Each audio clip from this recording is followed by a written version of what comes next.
കൊല്ലം പത്തനാപുരം പിറവന്തൂരിൽ തെരുവുനായയുടെ കടിയേറ്റ പോത്ത് പേവിഷബാധയേറ്റ് ചത്തു. തെരുവുനായയുടെ കടിയേറ്റ വളർത്തുനായകളും ചത്തതോടെ പ്രദേശവാസികൾ ഭീതിയിലാണ്. പ്രദേശത്ത് തെരുവുനായ ശല്യം രൂക്ഷമായിട്ടും അധികൃതർ തിരിഞ്ഞു നോക്കുന്നില്ല എന്ന പരാതിയുമുണ്ട്.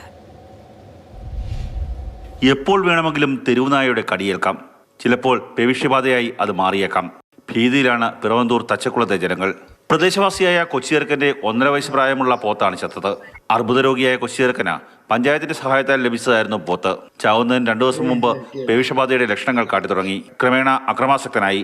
കഴിഞ്ഞ ദിവസം പോത്ത് ചത്തു. പേവിഷ ഏറ്റ് തന്നെയാണ് പോത്ത് മരിച്ചിരിക്കുന്നത്. കാരണം എന്ന് വെച്ചാൽ അത് രാവിലെ തന്നെ നൊരയും പൊതയൊക്കെ കാണിക്കുകയും ചെയ്തു. അതിൻ്റെ ഒരു സിംറ്റംസ് കാണിച്ചിട്ടുണ്ടായിരുന്നു. അപ്പോൾ അതിനെ വെച്ച് നമുക്ക് മനസ്സിലാക്കാൻ കഴിയും അത് പേവിഷബാധ കൊണ്ട് തന്നെയാണെന്ന്. അപ്പോൾ അതനുസരിച്ചാണ് ഇന്നലെ രാത്രി തന്നെ അവർ ആരെങ്കിലുമൊക്കെ ഈ പറയുന്ന പഞ്ചായത്തിൽ നിന്നോ വെറ്റിനറി ഡോക്ടേഴ്സ് ആരെങ്കിലുമൊക്കെ വരുമെന്ന് പ്രതീക്ഷിച്ചെങ്കിലും ആരും വന്നില്ല.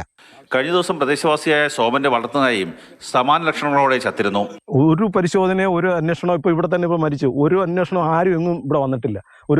അതിൻ്റെ ഒരു സ്റ്റാഫിനെ മാത്രം ഇവിടെ ഒന്ന് അത്യാവശ്യം ഇതെല്ലാം അടക്കിയതിന് ശേഷം വന്നിട്ട് പോയി.